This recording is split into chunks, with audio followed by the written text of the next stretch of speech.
Good morning, church.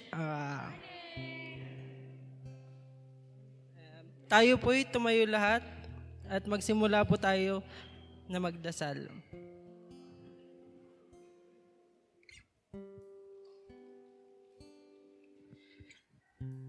Panginoon, maraming salamat po sa panibagong araw at sa pagkakataong makapiling namin kayo rito. Sa inyong bahay, pinarangalan niyo po ang bawat isa sa amin na makarating ng ligtas at buo ang katawan at diwa. Buksan niyo po ang aming mga puso at isipan upang maunawaan namin ng iyong salita. Linisin niyo po kami sa anumang alalahanin at kasalanan upang makapag-alay kami ng tunay na pagsamba at pag-awit. Kayo po ang sentro ng aming pagtitipon. Gabayan niyo kami sa bawat awit, bawat salita, at bawat panalangin. Pagpalain niyo rin po ang aming mga pinuno at ang buong sambayanan. Ito po ang aming dalangin, makapangyarihan sa pangalan ni Jesus. Amen. Amen. Isa pong malakas na palakpak para sa ating Panginoon. Ayan, bago po tayo magsimula, pakisabi naman sa katabi mo, nagagalak ako at narito ka ngayon. Sabi sa awit 95 verse 1, halina't umawit tayo sa Panginoon. Sumigaw tayo sa galak sa Diyos na ating kaligtasan. Kaya't buksan natin ang ating mga puso at lumapit tayo sa Kanyang presensya ng may kagalakan. Sama-sama nating purihin ang ating Panginoon. Halina't sama-sama, purihin natin siya.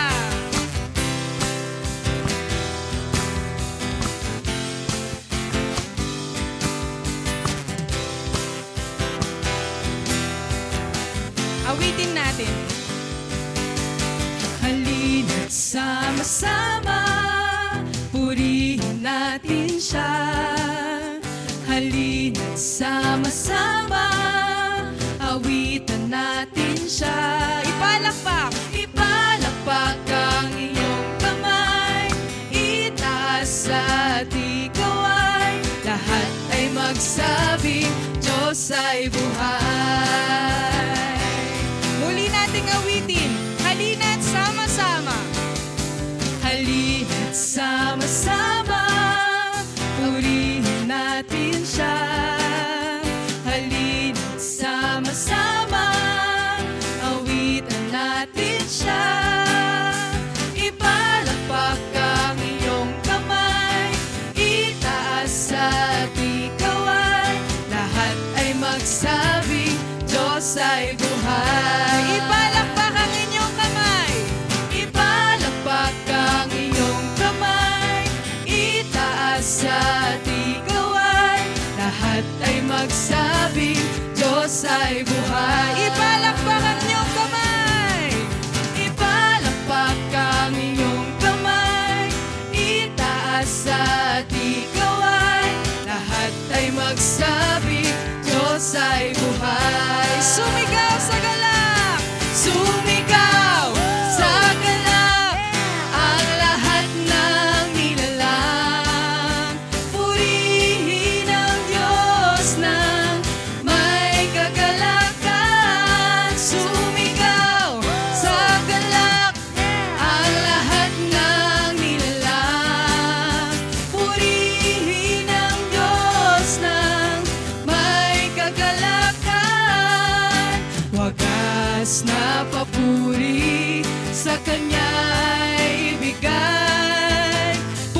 Sabi sa awit 16 verse 11, sa iyong presensya ay may lubos na kagalakan. Kaya anuman po ang ating pinagdaraanan ngayon, araw-araw tayong sinasamahan ng Diyos. Amen po ba? At sa kanyang presensya para tayong nakakaranas ng isang munting bahagi ng langit. Kaya awitan natin siya. Araw-araw kasiyahan, araw-araw kagalakan, araw-araw, O Diyos, araw-araw, O Diyos, araw-araw sasamahan, araw-araw di iwan, araw-araw, O Diyos, araw-araw, O Diyos. Anumang maging panahon, anumang pagkakataon, anumang maging sitwasyon, ika'y pupurihin, ikaw at ikaw pa rin. Oh, oh, oh, oh, oh, oh,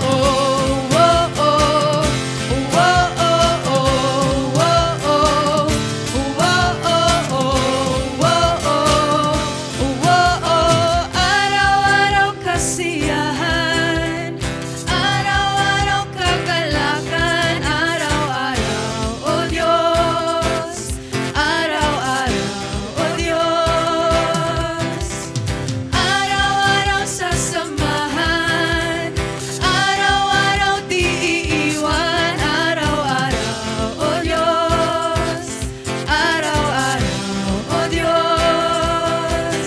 Anumang maging panahon, anumang pagkakataon, anumang maging sitwasyon, ika'y pupurihin, ikaw at ikaw pa rin. Oh, oh, oh, oh, oh, oh,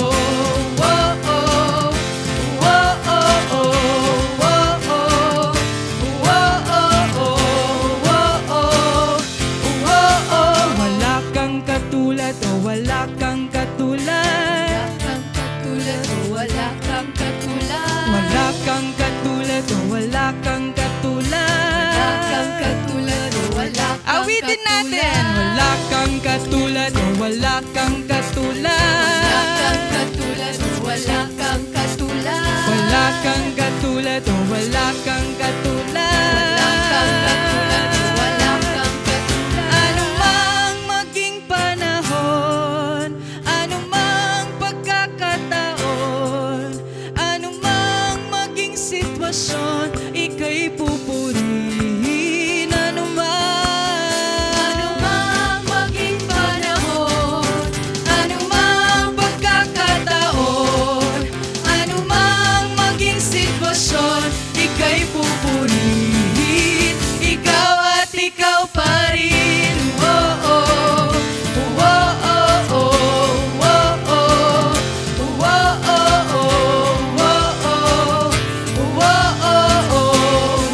oh, ikaw at ikaw pa rin. Ditang aking nadarama, sa tuwing kapiling ka, ang puso ko'y sumisigla, pagkat sa'yo'y sumasamba. Langit ang aking nadarama, sa tuwing kapiling ka, ang puso ko'y sumisigla, pagkat sa'yo'y sumasamba. Pagkat sa'yo'y sumasamba. Awitin natin, ikaw lamang ang pupurihin. Ikaw lamang ang pupurihin, ang pangalan mo'y dadakilain, wala na sa'yo'y may hahambing, ang awit ko'y iyong dinggin. Ikaw lamang ang pupurihin, ang pangalan mo'y dadakilain, wala na sa'yo'y may hahambing, ang awit ko'y iyong dinggin. Ikaw lamang ang pupurihin, ikaw lamang ang pupurihin, ang pangalan mo'y dadakilain, wala na sa'yo'y may hahambing, ang awit ko'y iyong dinggin. Awitin natin. Langit ng aking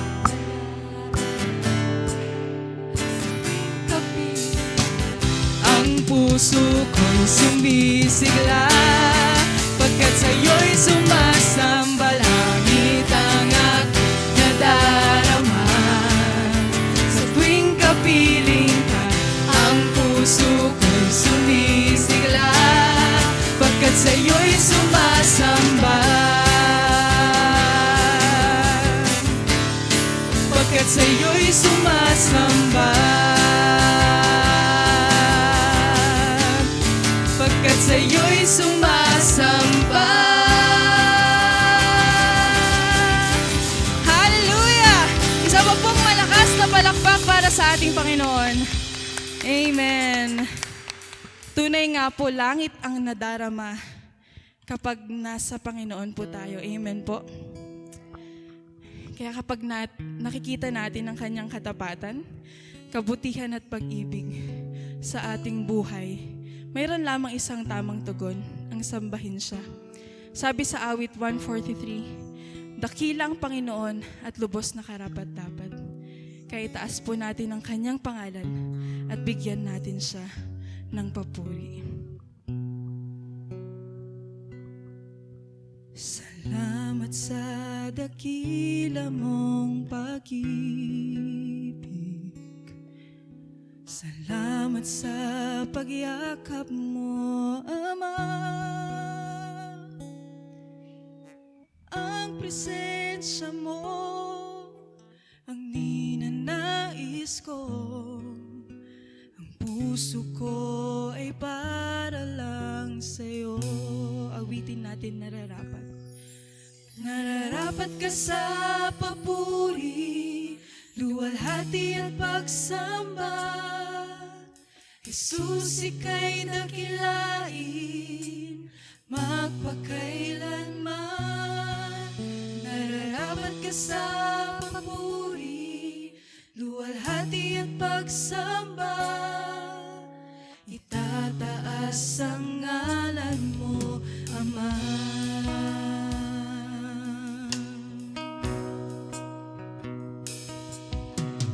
Kailan may hindi ka nagbabago, tiwala ko'y ibibigay sa'yo.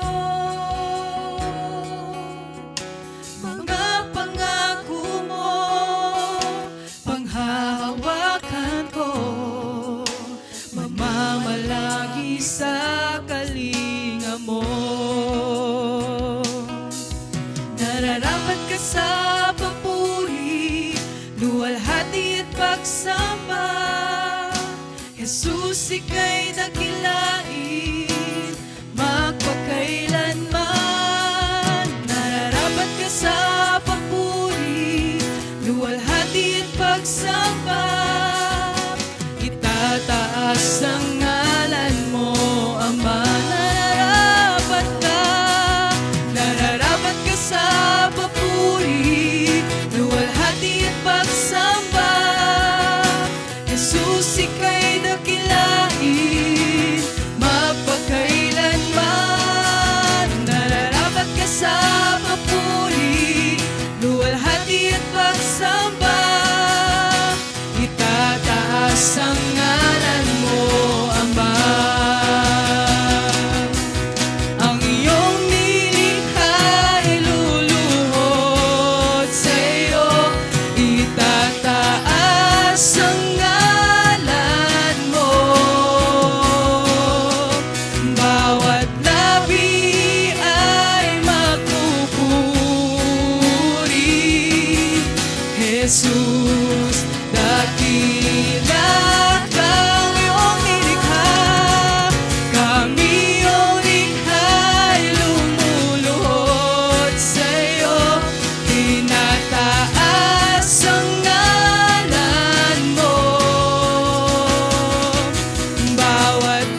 pagsamba.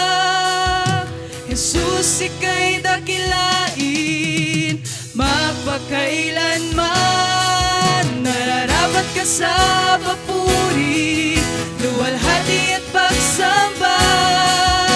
Itataas ang ngalan mo, Ama. Nararapat ka sa papuri, luwalhati at pagsamba. Jesus, ika'y dakilain, magpakailanman. Nararapat ka sa papuri, luwalhati at pagsamba. Itataas ang ngalan mo, Ama. Pupurihin ka sa awit. Itataas ang aking tinig, itatanghal sa buhay ko. Tanging ikaw, O Diyos, higit pa sa kalangitan, ang iyong kalwalhatian. Kadakilaan mo'y di mapapantayan. Jesus, sa'yo ang kapurihan, kalwalhatian ngayon at magpakailanman. Jesus, sa'yo ang karangalan, kapangyarihan ngayon at magpakailanman. Jesus, sa'yo ang kapurihan, kalwalhatian ngayon at magpakailanman. Jesus, sa'yo ang karangalan, kapangyarihan ngayon at magpakailanman.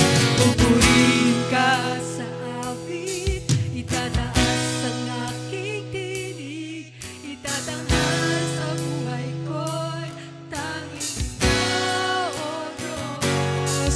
Higit pa sa kalangitan, ang iyong kalwalhatian. Kadakilaan mo'y di mapapantayan.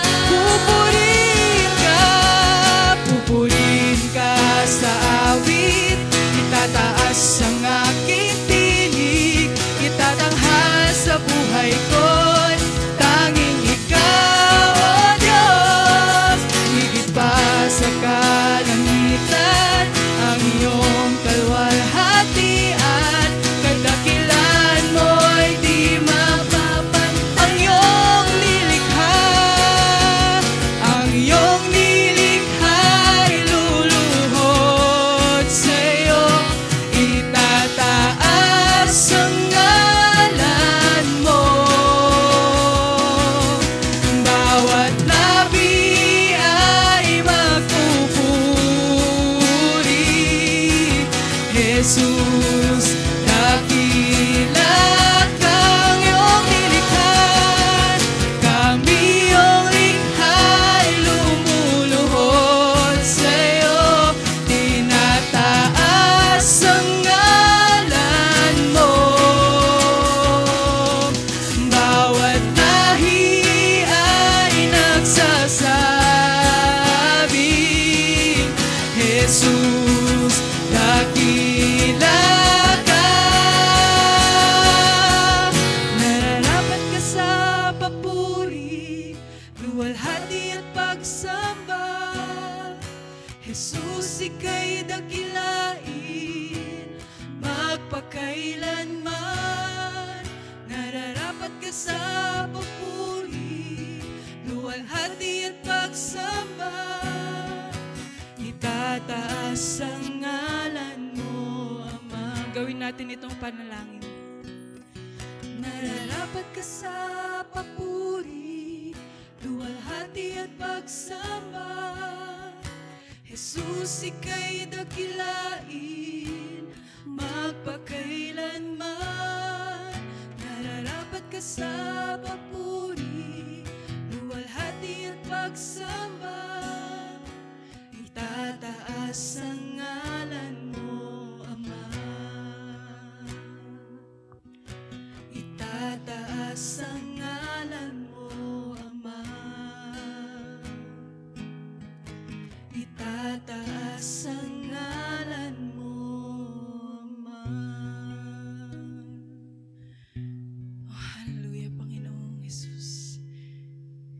Itaas po namin ang iyong pangalan. Ngayon po, papasalamat po kami sa oras na ito ng pagsamba. Salamat sa iyong dakilang pag-ibig na ipinakita mo, Panginoon, sa krus. Salamat dahil ikaw ang aming tagapagligtas, kaibigan at Panginoon. Salamat sa pagpapaalala mo sa amin ngayong araw na ikaw lamang ang nararapat sa lahat ng papuri, karangalan at pagsamba, Panginoon. Tunay na wala kaming maibibigay na sapat upang masuklian ang iyong kabutihan. Kaya't inaalay namin sa iyong aming mga puso at buhay. At Panginoon, habang kami ay naghahanda na makinig sa iyong salita, buksan mo po ang aming mga puso upang mas makilala ka pa po namin. Tulungan mo po kaming makita ang iyong puso, maunawaan ang iyong kalooban, at masunod ka sa aming pang-araw-araw na pamumuhay. Naway ang lahat ng aming ginagawa na pagsambang ito ay kalugod-lugod sa iyo. At naway ikaw lamang ang maitaas at madakila sa aming kalagitnaan.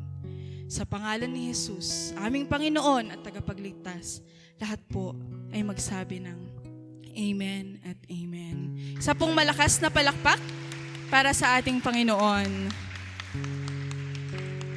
At bago po tayong maupo, buksan po natin ang mga Biblia sa Mark 5, verse 1 to 20.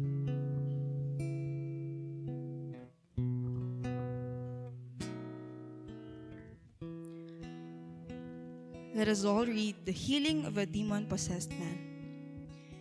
They went across the lake to the region of the Gerasenes. When Jesus got out of the boat, a man with an evil spirit came from the tombs to meet him. This man lived in the tombs, and no one could bind him anymore, not even with a chain, for he had often been chained hand and foot, but he tore the chains apart and broke the irons on his feet. No one was strong enough to subdue him. Night and day, among the tombs and in the hills, he would cry out and cut himself with stones. When he saw Jesus from a distance, he ran and fell on his knees in front of him. He shouted at the top of his voice, "What do you want with me, Jesus, Son of the Most High God? Swear to God that you won't torture me." For Jesus had said to him, "Come out of this man, you evil spirit." Then Jesus asked him, "What is your name?" "My name is Legion," he replied, "for we are many." And he begged Jesus again and again not to send them out of the area. A large herd of pigs was feeding on the nearby hillside. The demons begged Jesus, "Send us among the pigs, allow us to go into them." He gave them permission, and the evil spirits came out and went into the pigs. The herd, about 2,000 in number, rushed down the steep bank into the lake and were drowned. Those tending the pigs ran off and reported this in the town and countryside, and the people went out to see what had happened. When they came to Jesus, they saw the man who had been possessed by the legion of demons sitting there, dressed and in his right mind, and they were afraid. Those who had seen it told the people what had happened to the demon-possessed man, and told about the pigs as well. Then the people began to plead with Jesus to leave their region. As Jesus was getting into the boat, the man who had been demon-possessed begged to go with him. Jesus did not let him, but said, "Go home to your family and tell them how much the Lord has done for you, and how he had mercy on you." So the man went away and began to tell in the Decapolis how much Jesus had done for him, and all the people were amazed. Blessed be the reading of God's word. Let us all be seated. All right. Ay, magandang umaga sa inyo lahat. Good morning. Ayan. So allow me to start with a story. Okay lang ba? Magkwento lang ako. Ayan. There was this conversation na we did with Matty. Nasabi namin, di ba, bakit nung bata tayo, di ba, pilit tayong tinuturuan maglakad? Kami noon, di ba, before we turn 1, dapat naglalakad na kami. So talagang pinipilit, di ba, pinipilit tayo ng mga magulang natin maglakad. Pero habang tumatanda tayo, Diba? Something we get to realize with Matthew. Habang tumatanda, o habang nagbibinata, o habang nagdadalaga yung mga anak ninyo, diba pag sinabi niyong may lakad sila, nagagalit kayo. Diba? Ironic, diba? Let me start with that story.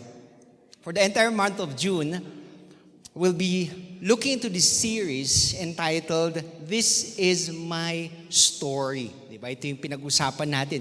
This is my story. And there's something unique about us. Diba? Lahat tayo may kwento eh. Diba? Tama ba lahat tayo may kwento?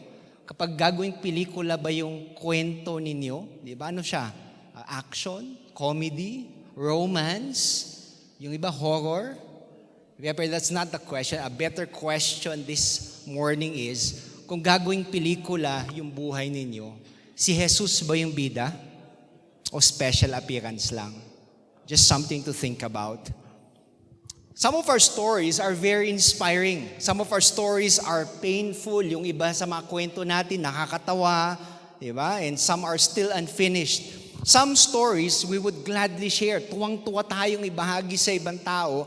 Yung iba, ikinahihiya natin. Diba? Sana pag family reunion, sana walang makaalala. Because let's be honest, diba? There are chapters in our life that belong in the category of testimony. Yung iba naman sa mga kwento o chapter ng buhay natin, parang andun Ma'am Sab sa Witness Protection Program, yung wala dapat nakakaalam. There are moments where we will eagerly post online. And there are moments we pray na sana walang makaalam sa kwento na to. Di ba? Lalo na pag binabalikan ni Facebook, when you get to share your memories. Yet whether we like it or not, every one of us carries a story. Yung bawat sugat nga di ba? Yung sugat may kwento yan. Pagtingin mo ng peklat mo, may kwento yan. Every disappointment, every sigh, may kwento yun. Every answered prayer has a story. Even the things we never talk about with people has a part of it. But here's what we've been learning through this series. The most important thing about your story is that it's not your story. The most important thing is that it becomes part of His story. Because our series for the whole month of June, di ba, emphasizes not only this is my story, behind it, may kita niyo yung word na His story. We begin looking at our lives through the lens of Jesus. Ano pag yun yung ginawa niyo? Everything changes. Ano pa nagbabago?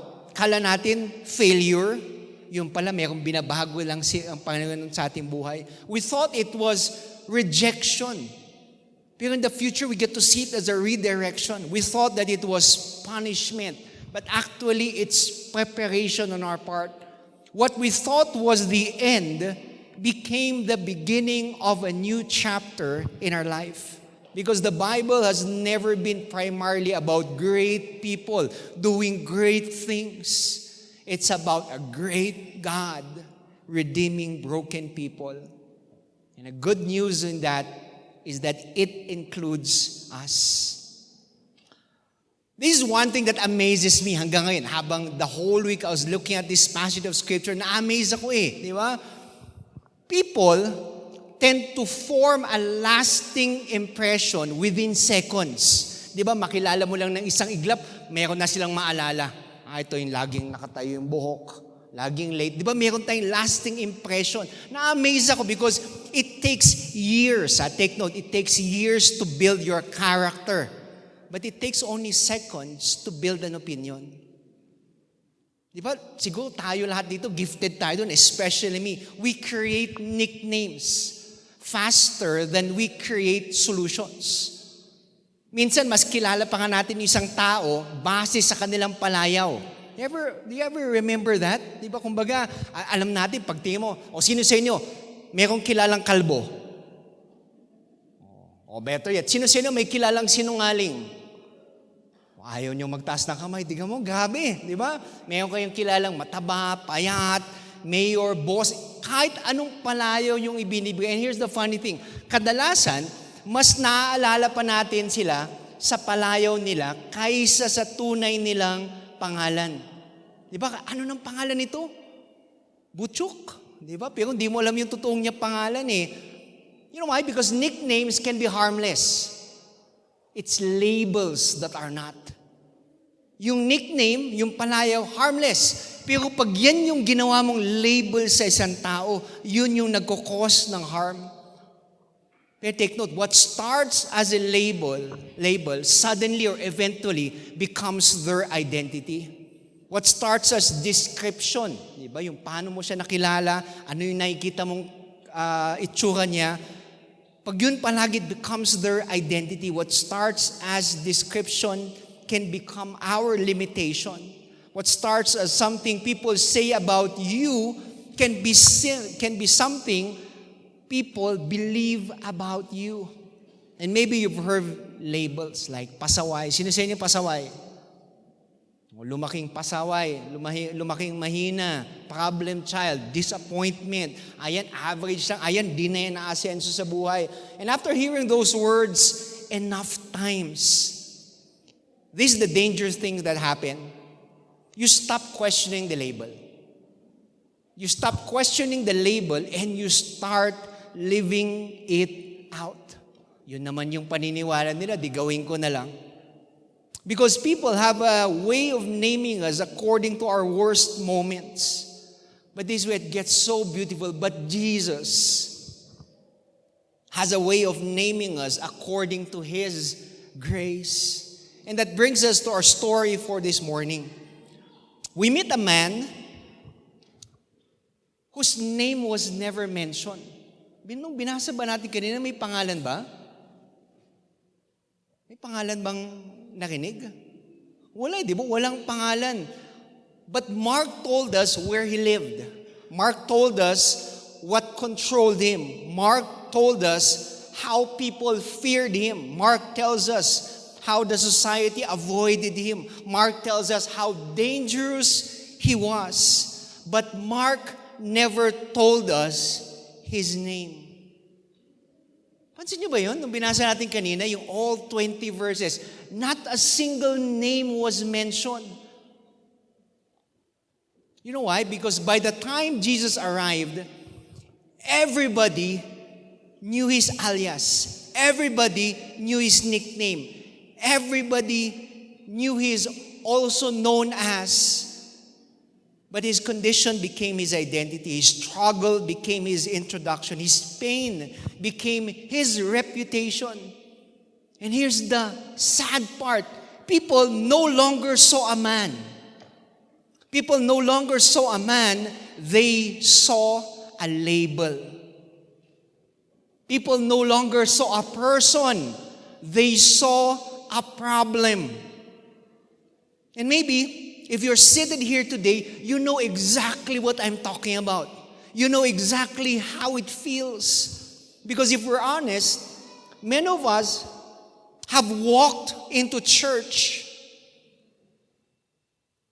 carrying labels that no one else can see. Some of us carry labels that our parents given us. Some, siguro binigay ng former friends, teachers. Some are labels brought about by our failures, by our mistakes, and some by the enemy himself. One of the most interesting things about people is that we are constantly answering this question. Alam mo yung question ni Ate Mona? Who am I? Yun yung question na palagi natin gustong sagutin. Who am I? We may not ask it out so loud, but we answer it every day. Who am I? Alam mo paano? Paano yung sinasagot? We answer it through the choices that we make. We answer it through the relationships that we are in. We answer it through our priorities. Even to the things that offend us. In fact, when someone attacks your identity, it hurts more than when somebody attacks your possession. Alam mo, pag sinabi, ang pangit ng cellphone mo, medyo, okay lang. Okay, ang pangit naman ng gupit mo ngayon, okay lang. Kasi hindi naman inatak yung identity mo eh, di ba? Pero pag sinabing, yan lang kaya mo, hanggang dyan ka na lang, ops, pero parang ang lalim ng tama ng sugat na yan. You know why? Because it attacks one's identity. It attacks the very core of our human being.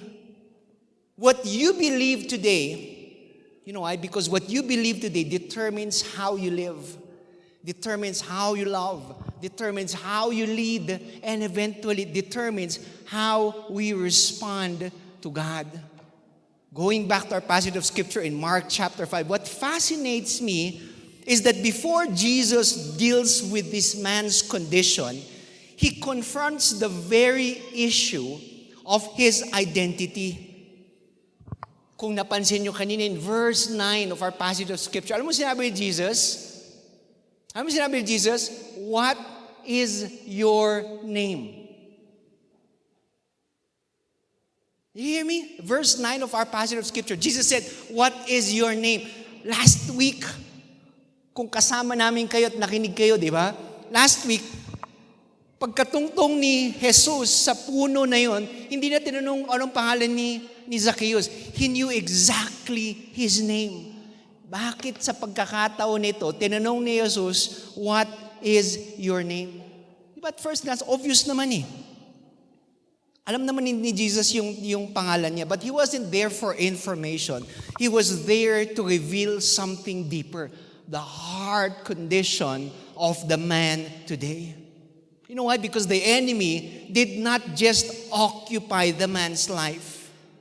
The enemy distorted his identity. Kaya nung sinagot, di ba? We are legion. Modern day times, that's how we describe ourselves. I am failure. I am my addiction. I am my past. And the enemy's greatest victories are not merely what he influences to our behavior, but what he convinces people that their struggle is who they are. That's why today's message is entitled, Also Known As. Diba? Alam natin yung AKA. Also known as. Because everybody has an alias. Everybody is known for something. Not necessarily what people call you. Take note that not necessarily what people call you, but what your heart answers when life asks you, who are you?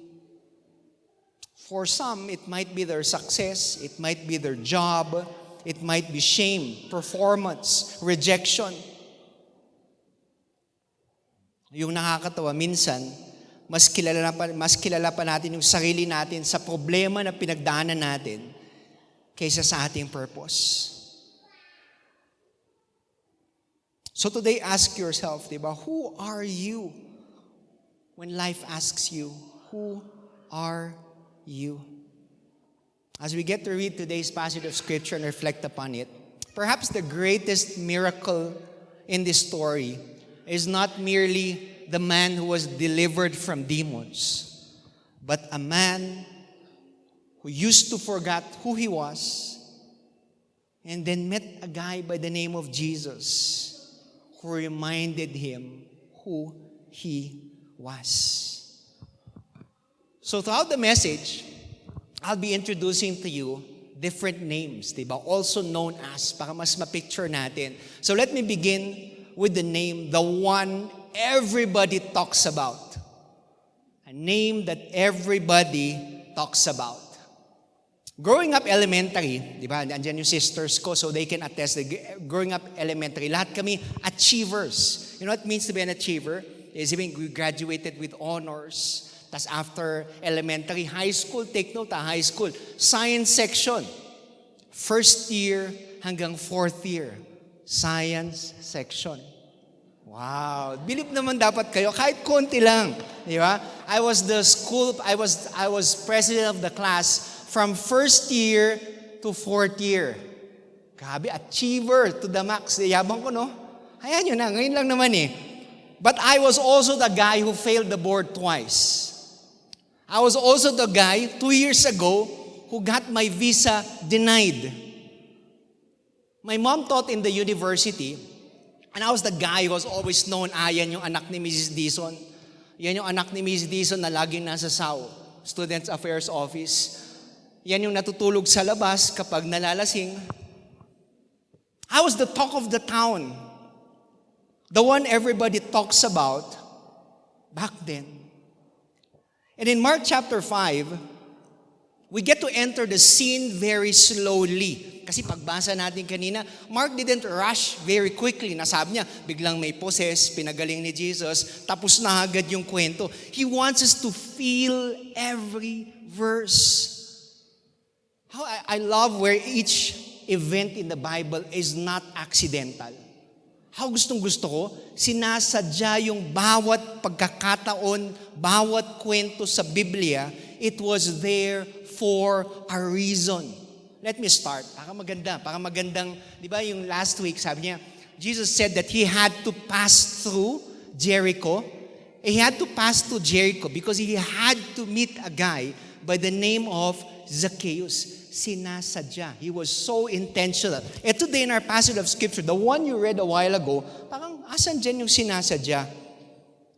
Verses before this, in verse 35, let me just read to you.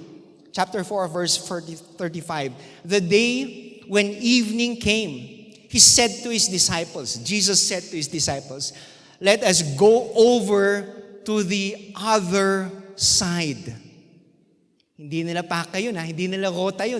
Sabi niya, let us go there to the other side. Then they experienced a storm. Tapos biglang pinawala ni Lord yung bagyo. Then they reached the other side. Ito yung binasa natin kanina, yung passage of Scripture. They reached the other side. Jesus crossed the lake, and when he arrived in a region called Gerasenes, right away, Mark introduces a man, not by name. Mark introduces a man, not by name, but a certain description. Sabi doon, di ba? When Jesus got out of the boat, a man with an evil spirit came from the tombs to meet him. Gabi, pag alam niyo yung kwento na came from the tombs, galing siya sa mga puntod.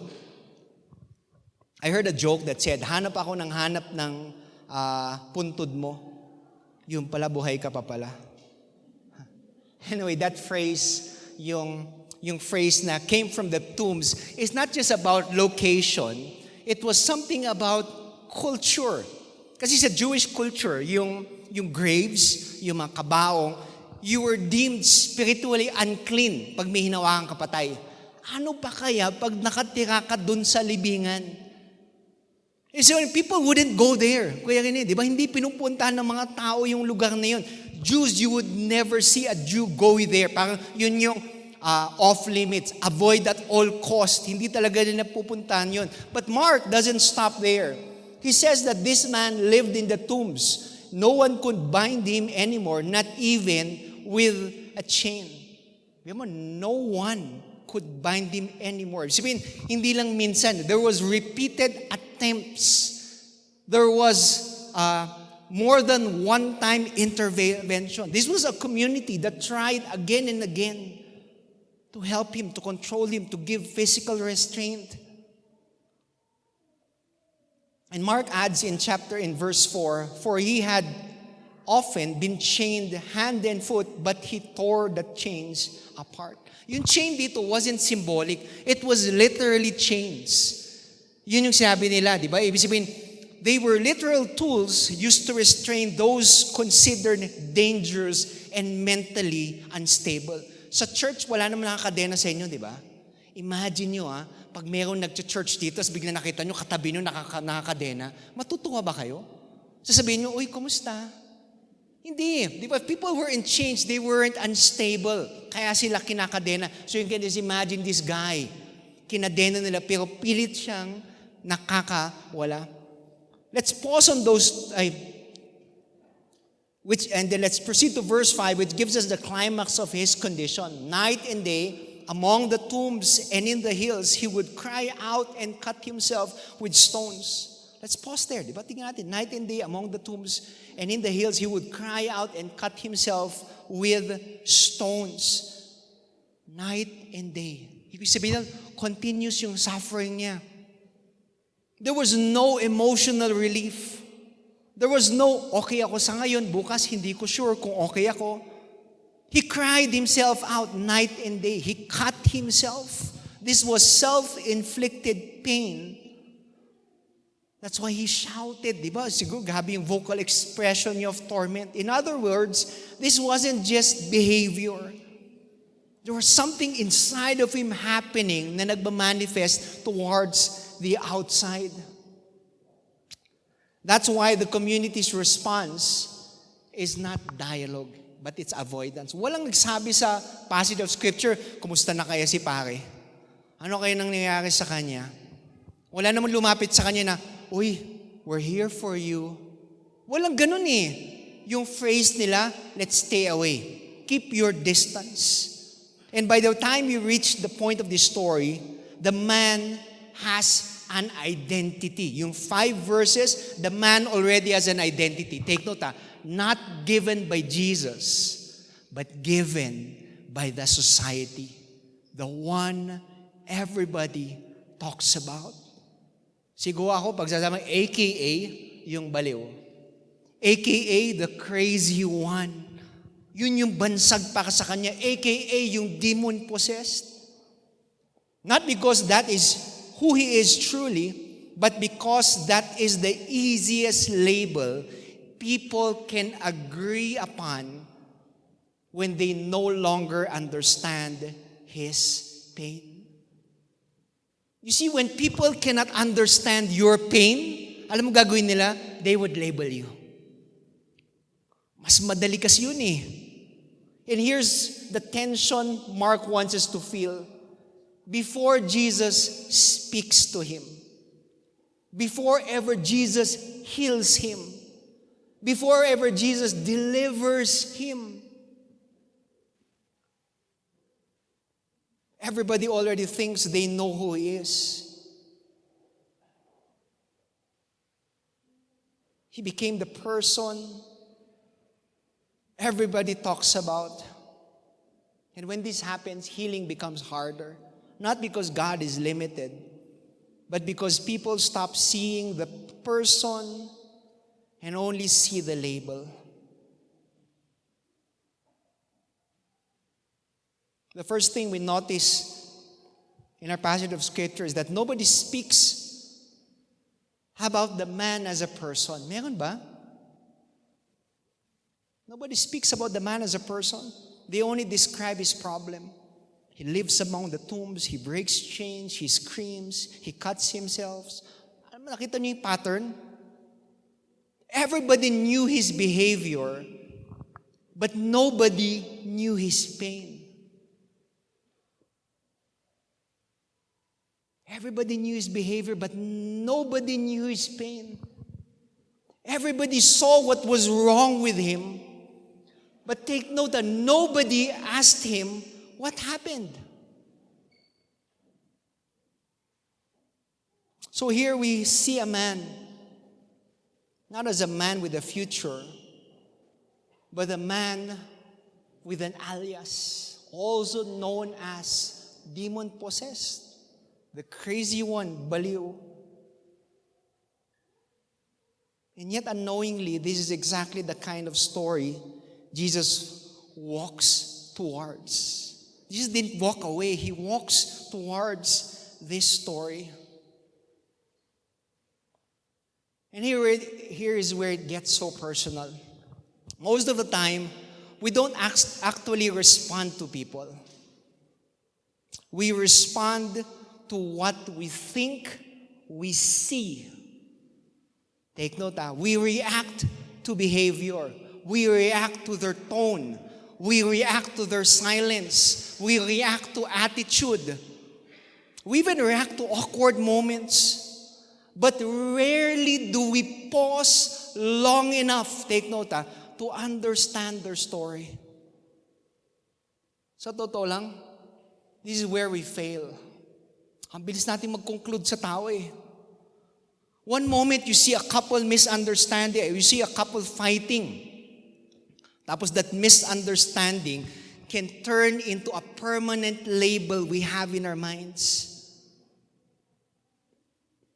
Ganito kasi tayo, when people act differently than how we act, we become investigators. Ganda ng term, no? We become investigators. Yung napaisip ako kanina umaga, yung tree ba, pag nagalit, napuno na? Hindi nyo na-gets. Baka mamaya, pag sakay nyo ng jeep, pag uwi nyo after 2 years, we become investigators, we become analysts, we become speculators, we create stories. Iba lang yung kinilos, may topak yan. Hindi lang naaayon sa gusto natin, grabe, attention seeker. Meron lang ginagawang iba, drama lang yan. And sometimes we say it even jokingly. But jokes repeated oftentimes become judgments believed deeply. This is one thing I am so guilty of. We often become experts in observation but beginners in compassion. OBCM, take note, the more we label people quickly, the less we love them deeply. And here's why, because labeling feels so easy. Siya yung late, siya yung pangit, siya yung tamad. It's easy. But you know what's hard? Loving. You know why? Because loving requires effort. And here's the truth that I want you to sink in your hearts today. Some of the most wounded people, you might be sitting here today, some of the most wounded people become the most misunderstood people. Some of the most wounded people are the most misunderstood people. Yung anak nyo, teenager, they're acting out, laging pasaway. Maybe they're not pasaway. Maybe they're just begging for attention towards their parents. Yung asawa nyo, laging galit, tapos you brand them, toxic yung relationship. Maybe, just maybe, he may be carrying wounds he never learned to process.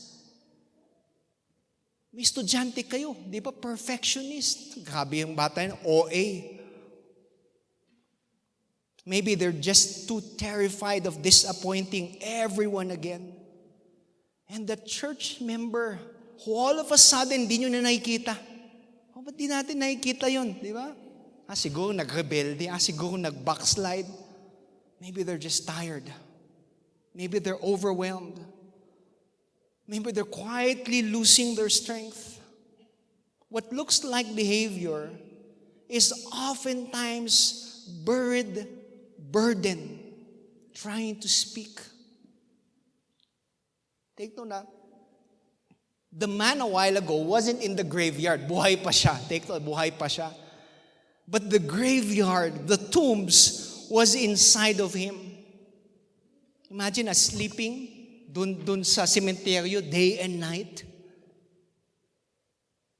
Diba? Unclean ka na nga, tapos wala ka pang kilala ibang tao. The man lived where no healthy person wanted to live in. Today, you don't need to live in a cemetery para sabihin katulad ka ng tao na yan. You don't need to live among dead things. Maybe, just maybe, you live among dead dreams. Maybe you live among dead relationships, dead faith, dead hope. Some people are physically alive but emotionally exhausted. Yung dying inside, yung ngiti nila patay din. Pilit. So the deeper issue this morning is not just about being demon-possessed. The deeper issue that we have to confront this morning is about judgment. We are more oftentimes comfortable labeling people than loving, more comfortable diagnosing than understanding. You know why? Because understanding a person requires that you are there. Understanding a person requires proximity. Ibig sabihin dun, you have to slow down. You have to ask questions. You have to stay long enough to say that you care. Pero ayaw natin gawin niya lang. Bakit pagdating sa label, it's easier eh. You can stay at a distance. Ganun na talaga siya. Hindi na magbabago yan. And distance protects us from discomfort. But here's the sad part. Yes, distance protects you from discomfort, but it also prevents us from healing. The crowd in Mark chapter 5 chose distance. Kaya nilang lapitan eh. They stayed away from the man in the tombs. But take note what Jesus did. He did the opposite. He came to him. He moved towards him. And maybe that's the challenge for us this morning. Don't just be people who see problems, but become people who see those hidden battles that people don't see.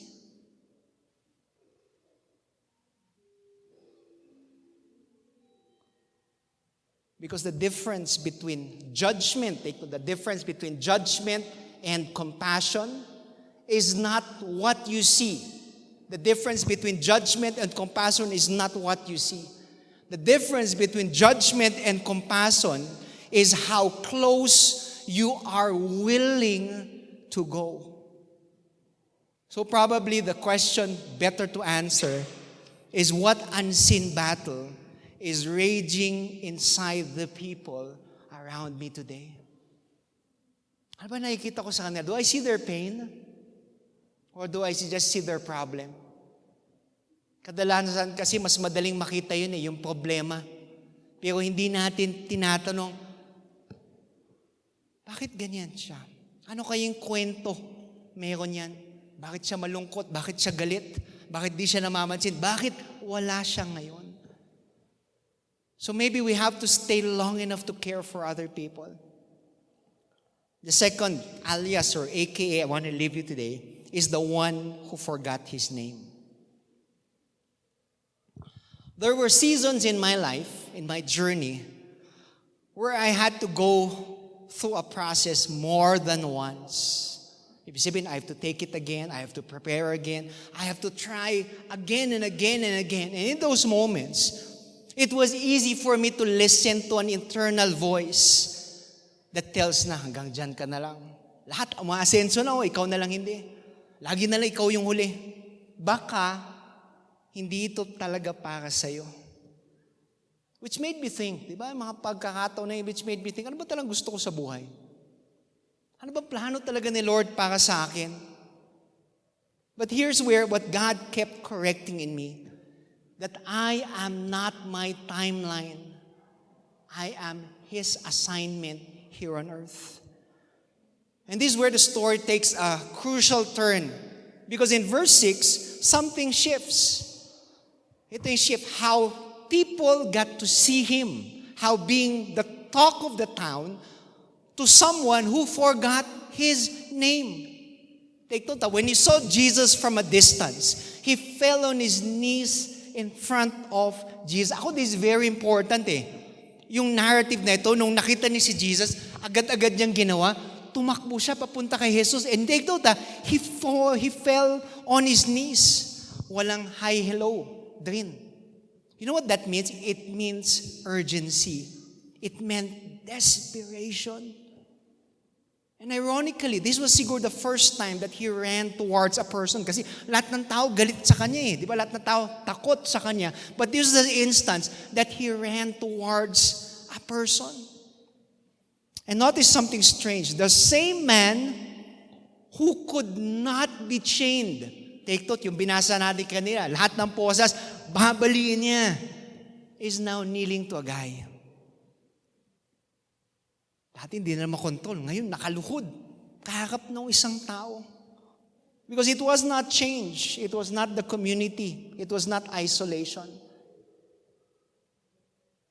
You know what made him free? It was the presence of Jesus.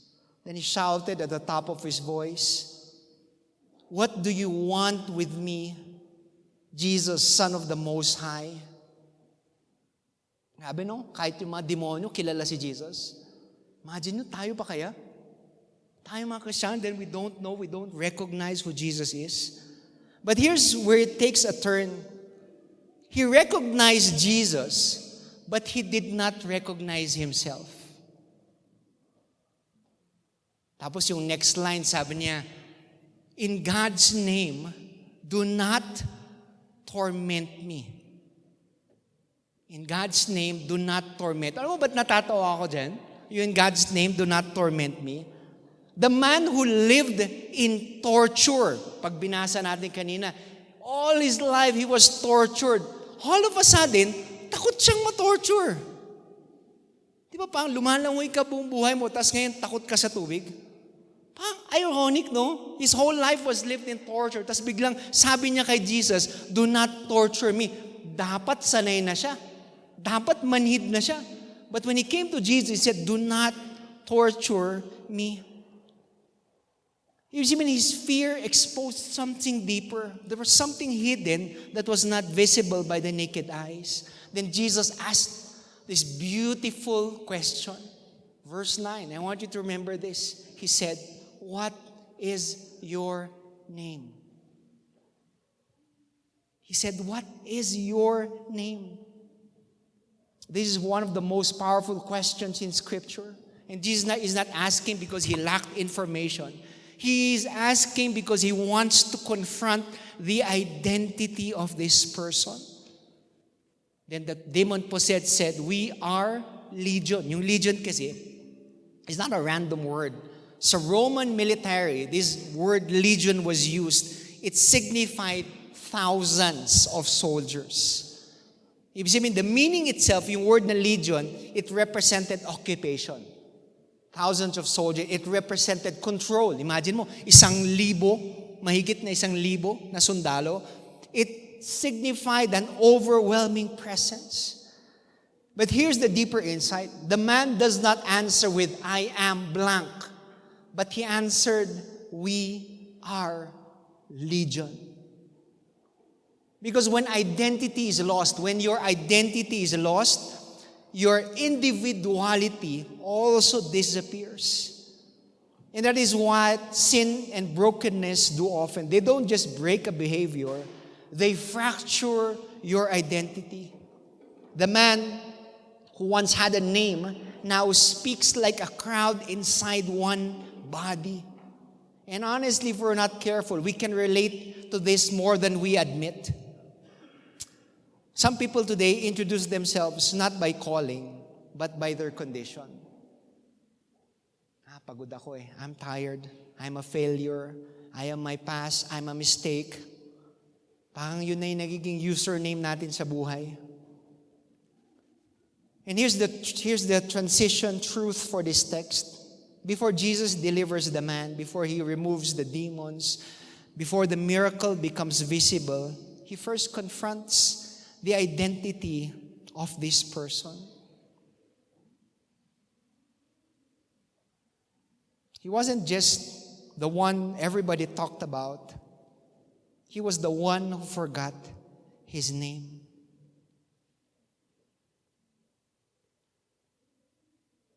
In Mark chapter 5, this shows us something so deep. It shows us that the greatest battles or the greatest battlefield is not always external. The greatest battlefields are sometimes the ones that happens inside of us. The loudest war is happening inside of you today. Because the man didn't just have a problem around him. He had confusion within him. Kaya tinanong ni Jesus, what is your name? Tapos yung sagot niya, yung condition niya, legion. He spoke of what was inside of him. So here's a very important question for us today. What untrue word is trapped inside your mind that God never authored? Because not everything you think about yourself is actually from God. Some of it are from your experience. Some of it are from your traumas. Some of it are from comparison. some from people who you allowed access into your life but had no authority over your identity. Pero take note kaya kahit mali, dahil paulit-ulit mong naririnig, nagiging katotohanan na sa utak natin. And this is where many of us live in today. We don't say it loudly, but we carry out internal sentences like, I am not enough. I've been thinking, I am not enough. Or, I will always fail. I am too broken. I am always behind. Nakakatawa dyan, you can worship on Sunday and still agree with those lies from Monday to Saturday. Tawag doon, dual citizenship, di ba? Pagdating ng Sunday, wow, grabe, Lord. Sabihin mo, I am loved, I am a child of God. Pero pagdating ng Monday, lahat ng kalokohan, lahat ng kasinungalingan na binubulong ng kaawa, yun yung pinaniniwalaan natin. Just because the thought is loud doesn't mean it's true. Some thoughts are just repeated, not revealed. Some are echoes of pain, not declarations from God. And yet, if we do not confront them, they will suddenly or they will slowly become our identity. This is why a lot of people today struggle, not because of their lack of ability, but because they are fighting the very question this guy was fighting. Who are you? Hindi sila kulang sa kakayanan. Kulang sila sa tamang paniniwala tungkol sa sarili nila. And this is what many of us struggle today in. Ability-wise, you are so good. Pero kayo mismo hindi naniniwala sa sarili nyo eh. And here's where the heart issue becomes very real. We often argue more with what hurt us than with what would heal us. Mas maniniwala pa tayo sa criticism kaysa sa affirmation. Mas tumatagal sa isip natin yung mga negative comment kaysa sa 10 encouragement na binigay ng isang tao. And over time, we start living like the strongest voice in our mind that becomes the truth, even if it's not. Maybe the untrue word inside your mind today is not even original. Di ba? Tawag doon, borrowed. Ibig sabihin ng borrowed from failure, borrowed from rejection, borrowed from a season you haven't fully healed yet. And minsan, borrowed from family expectations, borrowed from social pressure. Dapat ganito, dapat ganyan ka, dapat ma-meet mo to. Then all of a sudden, you start labeling yourself as not enough. Kaya minsan, di ba, tayo takot sa family gathering. Takot tayo sa reunion. Ano ba tayo takot? Because when we end up there, it becomes an informal ranking system. Di ba? Ikaw, anong trabaho mo na? Ikaw, nakapag-asawa ka na? Ikaw, anong update mo sa buhay mo? Wala ka pa bang anak? Di ba kayo yung challenge ko sa mga single na naghahanap ng love life? Na imagine nyo yung sarili nyo. 2 years from now, nasa isang kasal. Kaya kung nagbabalot ka pa ng takeout. Just kidding. And slowly, people begin measuring your identity by your progress. But here's the tension Jesus brings in Mark chapter 5. Before He changes a man's situation, He confronts what is shaping his identity. So I guess we have to answer this question that we're struggling with. What word are you still agreeing with that God never said about you? Because maybe your next step after here is not trying harder. Maybe your next step here is thinking differently. Because sometimes the strongest prison are not the chains outside, but it's the sentences we build inside our hearts. So if Jesus is asking you today, what is your name? It's not because he's confused about you, but it's because He is ready to replace every false label with His truth. So today, let that sit in. You cannot walk in freedom while still agreeing with your false identity. Lastly, ito yung final movement ng story natin. The one nobody saw coming. The one nobody saw coming. I mean, you can ask my sisters, yan, magkatabi pa sila ngayon. Sa amin, sa 5 magkakapatid, nobody expected me to be a pastor. I was the least religious. Pag nakita mo yung buhay ko, high school, college, parang, yan magpapasto, parang most likely no. Even people that I worked in the bank with, siguro they never saw me coming na, magiging pastor yan. So ngayon, when they get to see me, it's the shock of their life. Di ba? Ha? Nagpasto ka? Totoo? Di ka na uminom, di ka na naninigarilyo. And all those things, parang shock sa kanila. Ulitin mo nga, paano nangyari yan? And maybe Jesus wants to shock us, di ba? Wants to shock our stories where people expected you for failure. He wanted us for victory. So going back to our passage of Scripture, some unexpected things happened in verses 11 to 20. And honestly, ako na-shock. Alam mo, pinaka-na-shock ako from 11 to 20, yung mga baboy na namatay. Ang dami nila sobra. Mark tells us that there was a huge or large herd of pigs feeding on the hillside. Diba? For Jewish readers, pag binasa to ng mga Hudyo, sabi niya, grabe, no? Baboy. So, sabihin, unclean animal under the Leviticus law. Pero papansin mo, geographically, yung Gerasenes is a Gentile community. Ibig sabihin, it does not matter. Yung tombs kanina, it does not matter sa kanila. Yung mga baboy, baliwala yun sa kanila. It wasn't ceremonially unclean. That's why there was a person taking care of the pigs. Parang isip natin, ba't may baboy? Bakit yan unclean? Ba't pumunta si Jesus?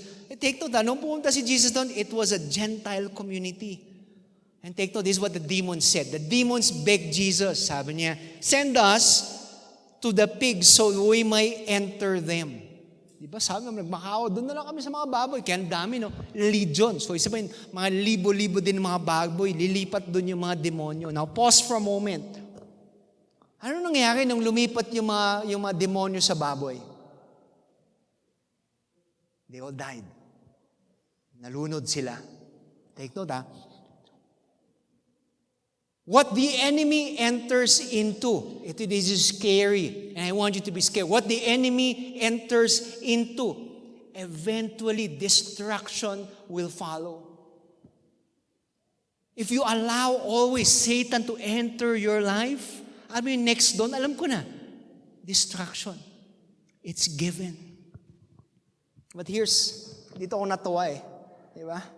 Lumipat sila, gumaling na yung demon-possessed, pero yung mga tao, mas nag-alala at nanghinayang pa sila sa mga baboy.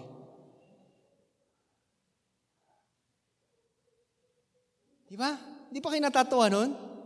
Yung tao na everyday nakikita, kailan kayo siya gagaling? Gabi, dyan naman siya, sumisigaw na naman. Gabi, nakakatakot. Tapos all of a sudden, he became well. He was seated there, he had clothes, he was normal. Tapos ano mo yung talk nila? Saan na yung mga baboy? Sayang yung mga baboy, Diba?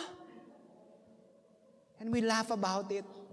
Pero ganun din naman tayo Mas nanghihinayang pa tayo sa pera kaysa sa isang kaluluwa na makakilala kay Kristo. Mas nanghihinayang pa tayo, sayang sa oras kaysa isang taong nagbabago. It's the same thing that happens today. But the real focus of the story is not the pigs. Sad to say. Di ba? Kahit excited kayo na, akala ko pag-usapan natin pork chop, igado, hindi.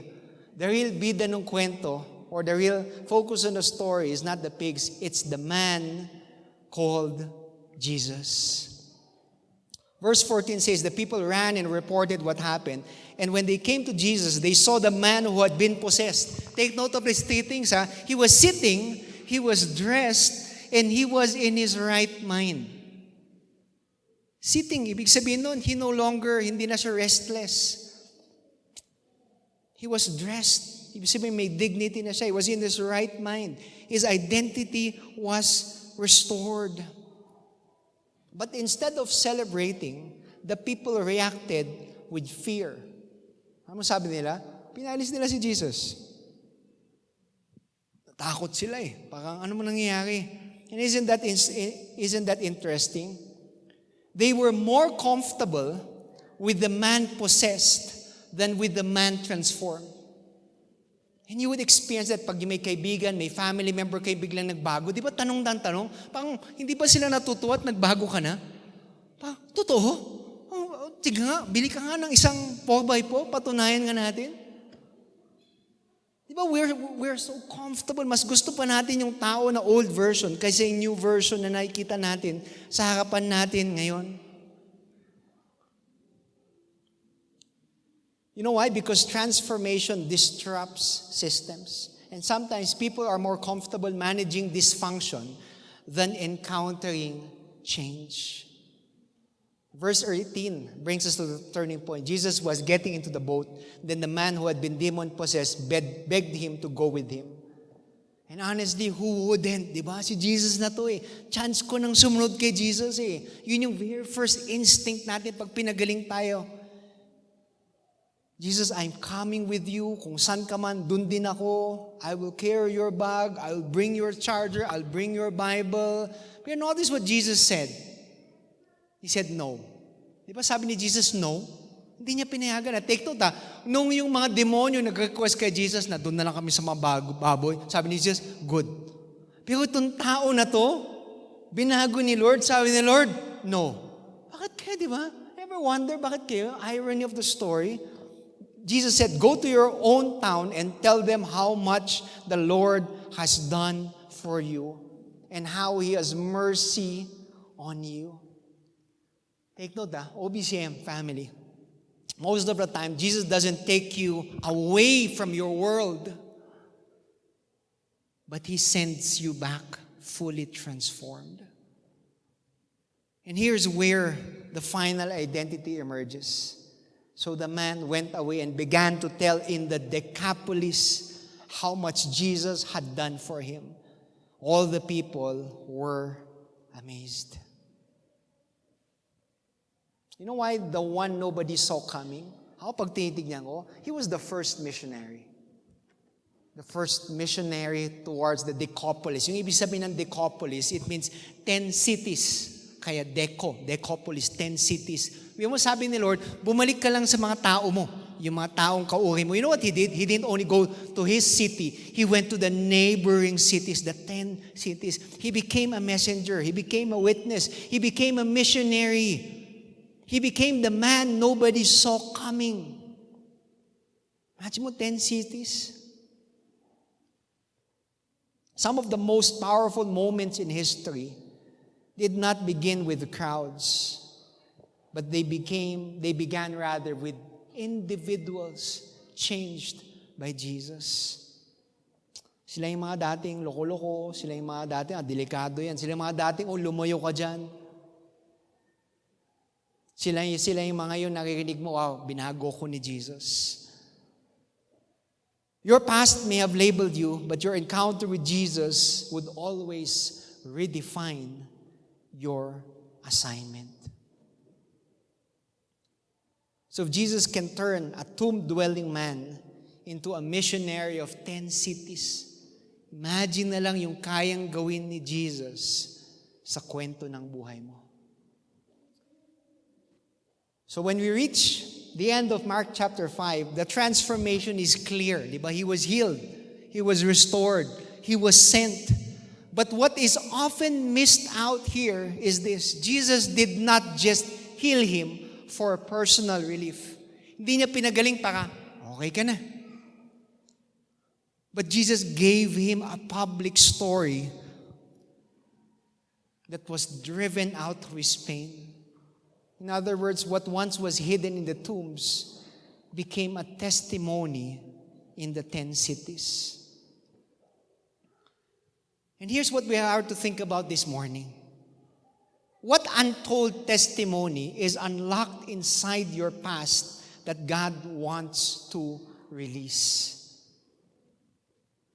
Because many of us, pag narinig mo yung testimony ninyo, sabihin nyo, pangit kasi yung testimony ko, Pastor eh. Wala talagang life-changing encounter, wala talagang 180 degrees. Hindi yun eh.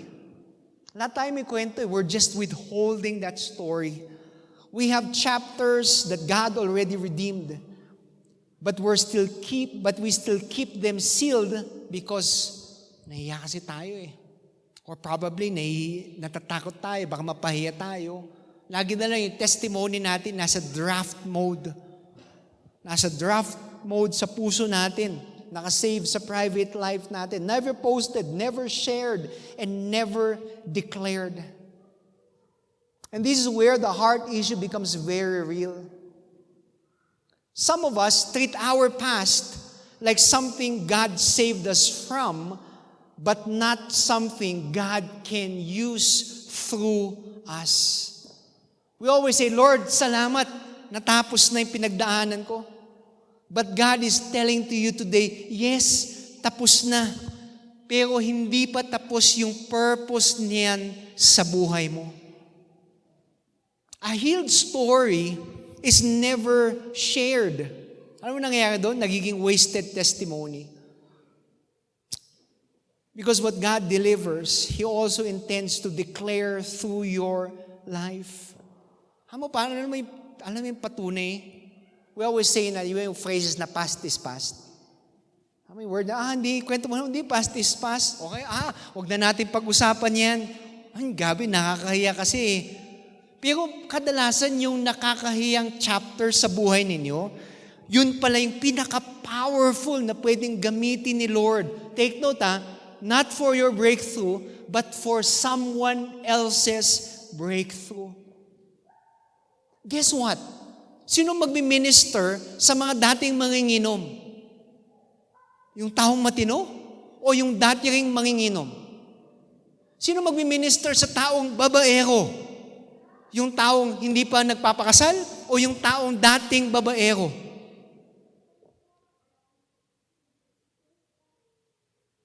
We always say, buti na lang, hindi mo ako kilala dati. Taas kamay.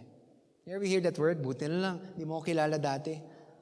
Pero deep down inside, yung dati, D-A-T-I na word, yun yung gustong gamitin ng Panginoon para maging patunay ng kanyang grasya. The man in Mark chapter 5 had every reason to be quiet. He said, pwede naman, Lord, pwede bang hindi ko na lang sabihin? Magaling naman ako eh. But God gave him a different instruction. He said, go and tell how much the Lord has done for you. Are we protecting our image more than are we proclaiming His grace? Because sometimes the biggest barrier to someone else's faith is not God's silence. The greatest hindrance to someone's faith is our silence. May mga tao na nasa paligid natin ngayon, believe me, na kailangan nilang marinig yung kwento mo. Alam mo bakit? Because when they get to hear your story, they begin to realize, kung yun ginawa ni Lord sa buhay niya, kaya niyang gawin ni Lord sa buhay ko. And maybe today, Jesus is not asking you to remember your past, but He's asking you to release it in the right way. Not to relieve it with guilt, but to retell it with gratitude. Because what the enemy meant to bury, God intends to broadcast. Your past was never meant to be a prison of shame, but a platform of His testimony. So the question is not whether or not you have a story. The question is, will you keep it locked? Or will you let God release it? So as we end today, let's make a proper ending for our passage of Scripture today. Mark chapter 5 doesn't end with a man being healed. Mark chapter 5 doesn't end with a man being delivered with demons. You ever wonder, ano nangyari kay sa tao na to? Yung demon-possessed. Ever wonder kung ano nangyari? Tignan mo yung katabi mo. Hindi siya yun. You know what happened?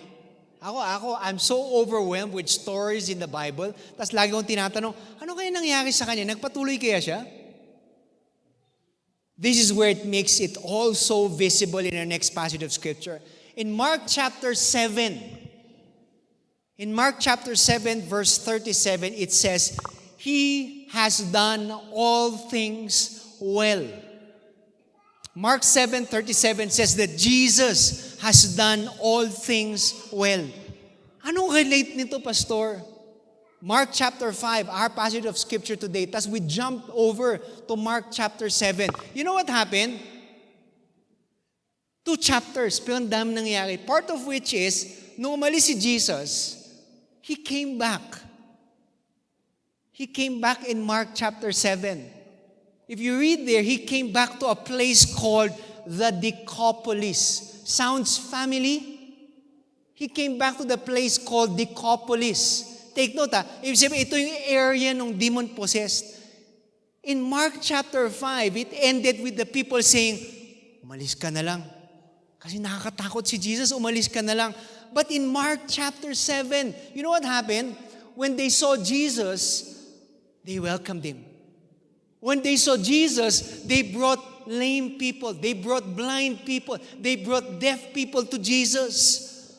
That's what they did. 2 chapters after.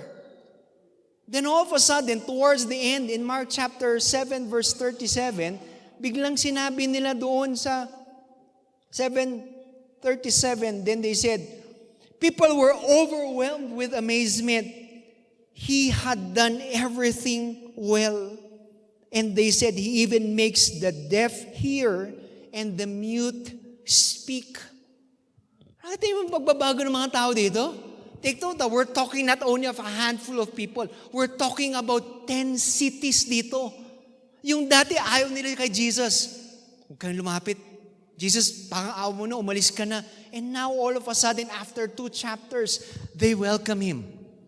Kung si Jesus na yan, lapit ka na. You know why? You ever wonder why? Ba't biglang nagbago yung pananaw nila? Ever wonder why? Let me tell you why.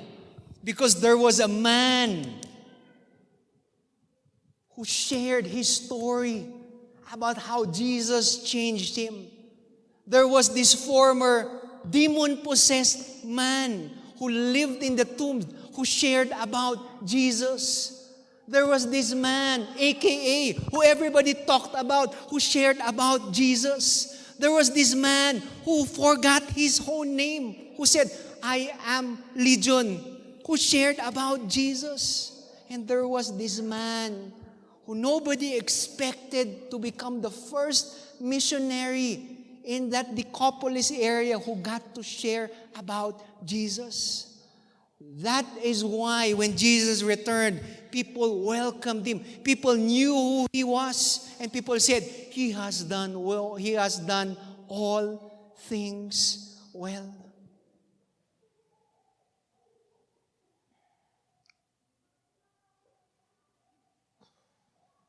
And here's the final connection. This man, AKA, from being the one everybody talked about, to being the man who forgot his name, to being the one who nobody saw coming, he became part of a bigger story where people ended up saying, He has done all things well.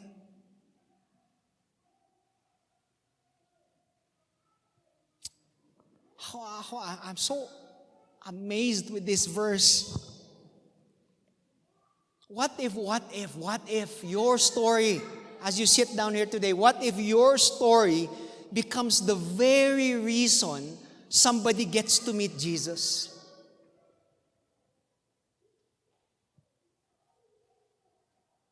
Your life today doesn't just tell a story. Your life today becomes the very bridge that leads someone to encounter Jesus today. And you might not know na yung katabi mo pala, kailangan niya si Jesus. Somebody who's seated at the back needs Jesus today. Somebody sitting in front today needs Jesus today. Somebody at your home needs Jesus today. Somebody in your workplace needs Jesus today.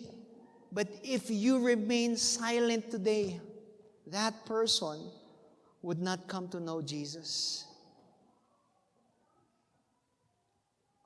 So never underestimate what God can do through a life that has been renamed by grace.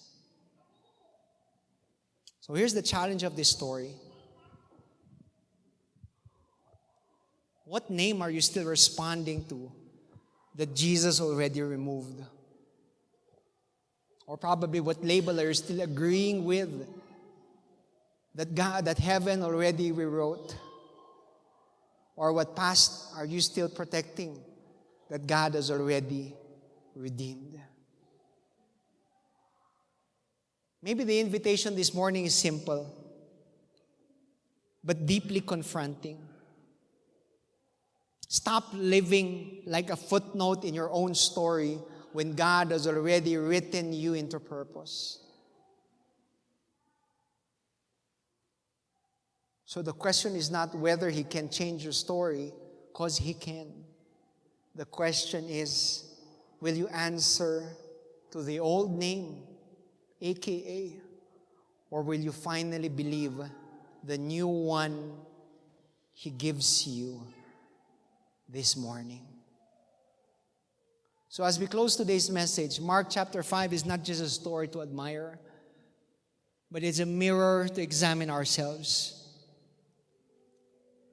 Because it is possible to sit in church, but still carry old names. Old names in your old mind. Some of us are walking with Jesus externally, but internally still answering to labels that He has already broken. So here's the challenge for you this morning.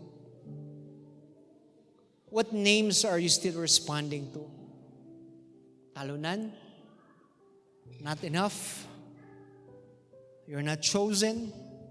Ganito ka na lang palagi? Because if Jesus can step into a tomb and restore a man wherein everybody gave up on, then no story in this room is beyond His reach.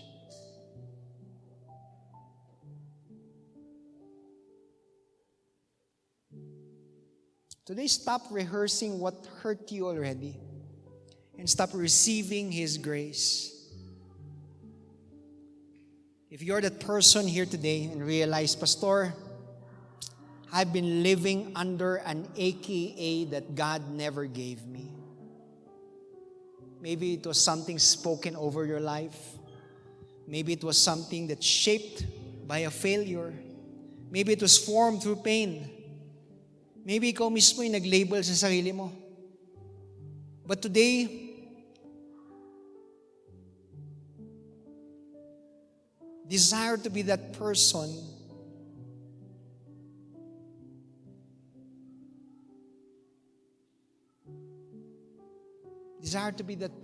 that needs Jesus to rewrite your story. If you are saying today, Lord, I don't want to be defined by my past anymore. I want you to rename it by grace. Then this is your moment. This is not about being perfect. This is about surrendering your identity.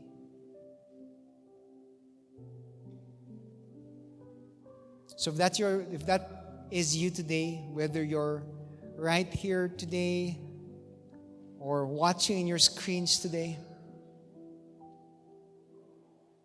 respond with your heart. Open your life again to Jesus and let Him remain what pain has labeled. Lord Jesus, we thank You that You are not intimidated by our stories, that You have stepped into the broken places, the hidden places, and even the places we tried to avoid in ourselves. Today we surrender every false name we have carried, names given by fear, failure, shame, rejection, and pain. We release every identity that You have never authored in our lives. Lord, replace it. Replace it with Your truth. Remind us that we are not our past, not our mistakes, not our struggles, and not what people called us. We are who You say we are. Heal the internal voices that we've been louder than your word. Break agreements with every lie we have believed about ourselves. And restore clarity where identity has been confused. Today, Father, we receive your grace. Not just forgiveness, but as redefinition. And Lord, like the man in Mark chapter 5, make our lives a testimony that points others back to you. We give you all the glory, honor, and praise. In Jesus' name we pray. Amen and amen. Let's give the Lord the loudest clap offering that we get.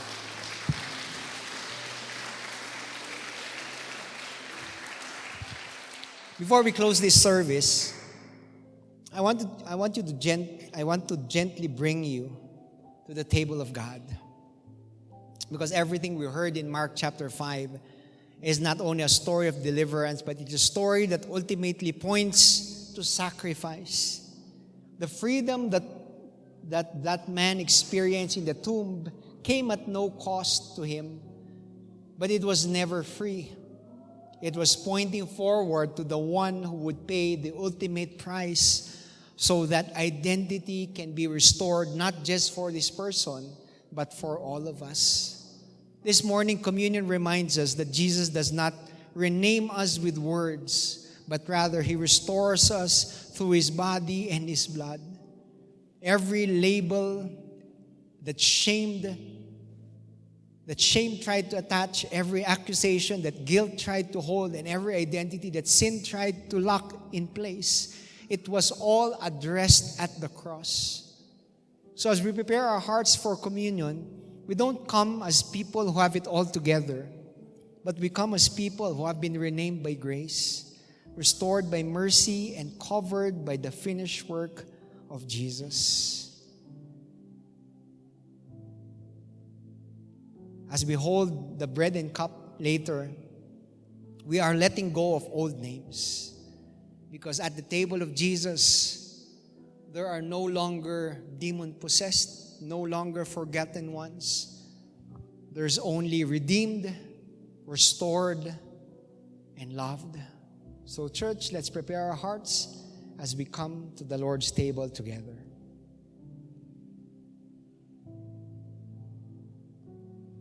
Heavenly Father, as we receive these communion elements, may it be a reminder of your ultimate sacrifice, your love and your grace that overflows.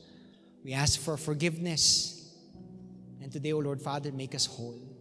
We thank you for Jesus. In Jesus' name we pray. Amen and amen. The ushers of the church will be standing in front to serve us communion. If you have accepted Jesus and would wish to partake of the said communion elements, may I request you to form two lines in the middle. And as you approach the front, you may partake of the said communion elements. You may begin.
Magandang umaga po sa inyong lahat. Pakisabi naman sa katabi mo, I'm happy that you're here today. Ayan.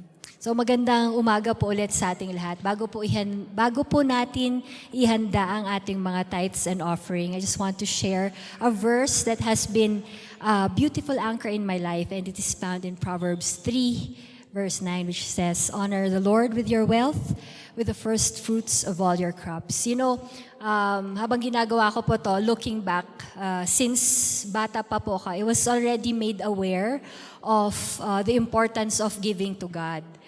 Kahit na nung bata pa ako, it was clear to me that everything I have comes from the Lord. And I learned to acknowledge that God is the true source of all that I have. Yan. Kaya naman nung nagsimula po akong magtrabaho, when I started to earn, it was no longer a question whether to give or not. Alam ko na agad kung saan nakalaan yung unang bahagi ng aking sweldo. But I'll be very honest with you guys. It was not easy. It was not easy. Meron po yung mga panahon na sobrang tight ng budget, ang daming bayarin, at maraming temptation just to keep it all for myself. Habang binabasa ko to kanina, iniisip ko kung isi-share ko ba o hindi, isi-share ko ba hindi. But since pre-prompt na ako ng Holy Spirit, let me just share it to you. Years before, nagkaroon kami ng matinding problem sa family. Yan. Pag gusto nyo po yung detalye, at the table na lang tayo. So shortcut na lang po. It prompted us to leave our family home. So yung family home namin, magkakasama po kami nila ate noon. But we had to leave that house. And we had to rent. Kailangan po namin maghanap ng rental. Ang mahirap noon, magkakasama kami, ang dami namin. So ang hirap maghanap ng bahay na mura lang for more than 10 people. Magkakasama kami nila ate noon. And because of that incident in our family, bali hindi pa kami hindi ko pa asawa si P. Mike noon. That incident led to me being badly indebted. Nabaon po ako sa utang. Hindi po dahil nagwaldas ako ng pera, but everything went to rent, to new mga gamit sa bahay, and everything. And yung sweldo ko naman nun was not enough to cover my share in the house. So I opted to get it somewhere else, sa credit card. And because of that, alam niyo, nagpile up. And umabot sa point na, Lord, kako, I can no longer give to you kung yung sa bahay nga kulang pa. But, you know, God has been so good. Until now, hindi ko alam kung paano nangyari. But the Lord gave me not a way out, but a way for me to be able to repay those debts that I have. Kumbaga ngayon, since that, after ilang years namin na mag-asawa ni Mike, nawala na yung utang na yon. And grabe, hindi ko kasi masabi in detail. But what I just wanted to share to you was, even though it was so difficult that time, I knew in my heart that I cannot not give to the Lord. Kahit na hirap, Lord, wala na, kulang. But still, that 10%, yung offerings ko, will be given to the Lord regardless. Giving to God has been something that I have long decided upon. Hindi po yun nakadepende sa emotion ko. Hindi rin po nakadepende sa sitwasyon ko kung may maiiwan ba sa wallet ko o wala. But it was a firm commitment made out of love and obedience sa Panginoon. And even when seasons changed and I got married, I made sure my husband would understand how important it is to give to God and how important it was to me. So bago pa man kami nagsimula ng sarili naming pamilya, nilinaw ko na to, we need to honor God together. Pinag-pray namin, pinag-usapan namin na sa pagsasama namin ang Diyos ang magiging unang-una, lalong-lalo na sa aming mga resources. Dahil para sa amin ang tithes at offering ay hindi lamang simpleng obligasyon, kundi ito ay paraan ng paggalang, pagtitiwala at pagkilala na ang Diyos ang pinagmulan ng lahat ng aming natatanggap. And through the years, God has been so faithful. We may not have what I may call a rich life by the world's standards. Hindi kami marangya or milyonaryo, but I have a life provided by the Lord who is the source and provider of all my needs. Siya ang naglalaan ng aming pangangailangan araw-araw. And mind you, He is always on time. He is always on time. Kapag nagbibigay tayo, hindi natin pinapayaman ng Diyos. Sa halip, kinikilala natin siya na siya ang may-ari ng lahat at tayo ay mga katiwala lamang ng kanyang mga biyaya. So as we give today, let us honor the Lord with grateful hearts, trusting that the same faithful God who has provided for us in the past will continue to provide for us today and in the days ahead. Tayo po ay manalangin. Panginoon, maraming salamat po sa inyong walang sawang kabutihan, sa inyong katapatan sa aming buhay. Tinatanggap po namin tanggapin mo po, Panginoon, ang mga handog na aming iaalay sa iyo bilang pagsamba at parangal. Pagpalain mo po ang bawat magbibigay at patuloy mo po kaming turuan na maging higit na magtiwala sa iyo bilang aming pinagmumulan at tagapaglaan. Gamitin mo ang aming mga handog para sa pagpapalawak ng iyong kaharian at para sa kaluwalhatian ng iyong pangalan. Sa pangalan ni Jesus, amen at amen. Tayo po ay magbigay.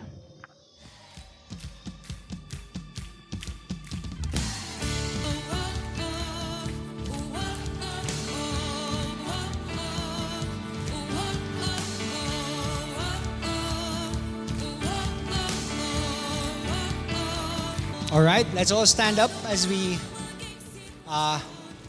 approach a part of the service wherein we become more intentional. Take note ilang taon na natin ginagawa today, let's take it a notch higher and let's be more intentional. So every second Sunday of the month, we pray specifically for healing. When you go around, when you look for somebody to pray with, you're praying specifically for healing. Not only physical healing, but more so spiritual healing. So yun yung lalapit tayo pag naghanap tayo ng prayer partner mamaya, we're gonna pray for healing. Today we become intentional about our prayers.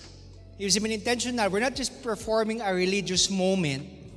We are standing there. When we get to pray with somebody, we are standing with the authority of Jesus to release healing, to release life and restoration to these prayers, to these people rather.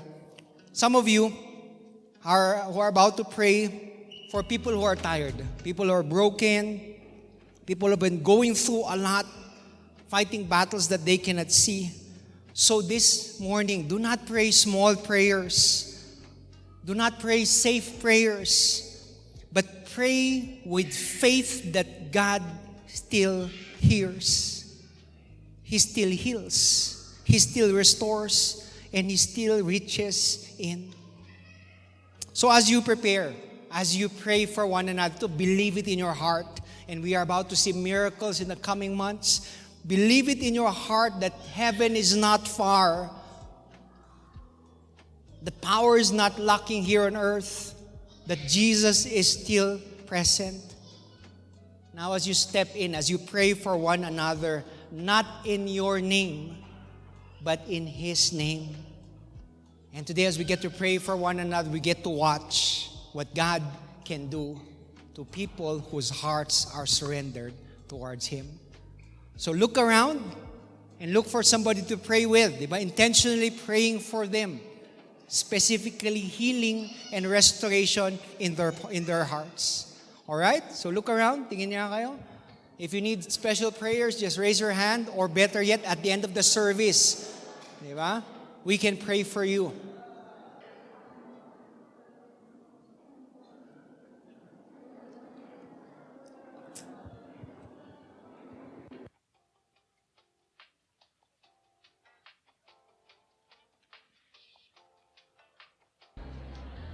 Ayun, amen and amen. Ayan, can I invite everybody to stand up? Ayan, so tayo na po tayo as we end in a word of prayer.